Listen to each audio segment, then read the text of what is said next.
Segunda Crônicas, capítulo 32. A ameaça de Senaqueribe contra Judá. Depois de tudo que Ezequias fez com tanta fidelidade, Senaqueribe, rei da Assíria, invadiu Judá. Ele sitiou as cidades fortificadas para conquistá-las. Quando Ezequias viu que Senaqueribe pretendia guerrear contra Jerusalém, consultou seus oficiais e os comandantes do exército sobre a ideia de mandar fechar a passagem de água das fontes do lado de fora da cidade, e eles concordaram. Assim, ajuntaram-se muitos homens e fecharam todas as fontes e o riacho que atravessava a região. Eles diziam: por que deixar que os reis da Assíria venham e encontrem toda esta água? Depois, com grande empenho, consertou todos os trechos quebrados do muro e construiu torres sobre ele. Construiu outro muro do lado de fora do primeiro e reforçou os muros de arrimo da cidade de Davi. E mandou fazer também muitas lanças e muitos escudos. Nomeou sobre o povo oficiais militares e os reuniu na praça, junto à porta da cidade, animando-os com estas palavras: sejam fortes e corajosos. Não tenham medo, nem se desanimem por causa do rei da Assíria e do enorme exército que está com ele, pois conosco está um poder maior do que o que está com ele.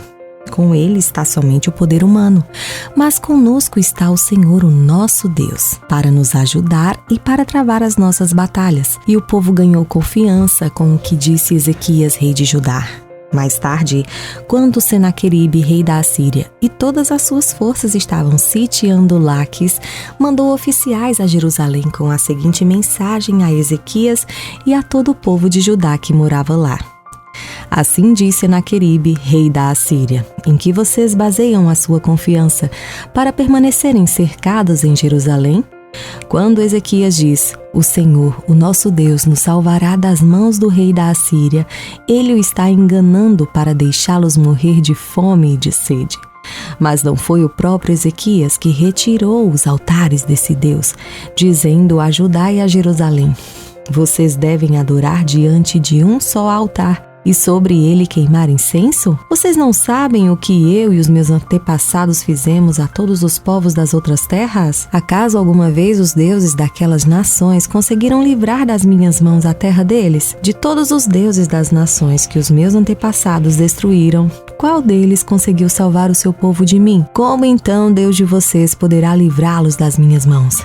Portanto, não deixem Ezequias enganá-los ou iludi-los dessa maneira. Não acreditem nele, pois nenhum Deus de qualquer nação ou reino jamais conseguiu livrar o seu povo das minhas mãos ou das mãos de meus antepassados. Muito menos o Deus de vocês conseguirá livrá-los das minhas mãos. Os oficiais de Senaqueribe desafiaram ainda mais a Deus, ao Senhor e ao seu servo Ezequias. Senaqueribe também escreveu cartas insultando o Senhor, o Deus de Israel, e o desafiando, assim como os deuses dos povos das outras terras não livraram o povo deles das minhas mãos, também o Deus de Ezequias não livrará o seu povo das minhas mãos. Então os oficiais gritaram na língua dos judeus ao povo de Jerusalém que estava sobre o muro, para assustá-lo e amedrontá-lo, com o intuito de conquistarem a cidade. Referiram-se ao Deus de Jerusalém como falavam dos deuses dos outros povos da terra, que não passam de obra das mãos dos homens. Por tudo isso, o rei Ezequias e o profeta Isaías, filho de Amós, clamaram em oração aos céus, e o Senhor enviou um anjo que matou todos os homens de combate e todos os líderes e oficiais no acampamento do rei assírio, de forma que este se retirou envergonhado para sua terra.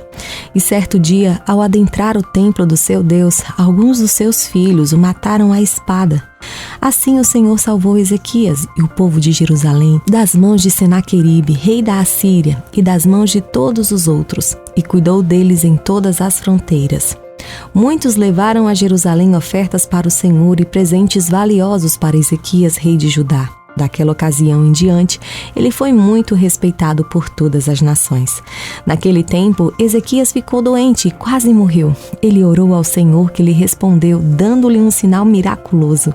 Mas Ezequias tornou-se orgulhoso e não correspondeu à bondade que foi tratado. Por isso, a ira do Senhor veio sobre ele, sobre Judá e sobre Jerusalém. Então Ezequias humilhou-se, reconhecendo seu orgulho, como também o povo de Jerusalém. Por isso, a ira do Senhor não veio sobre ele eles durante o reinado de Ezequias. Possuía Ezequias muitíssimas riquezas e glória, construiu depósitos para guardar prata, ouro, pedras preciosas, especiarias, escudos e todo tipo de objetos de valor.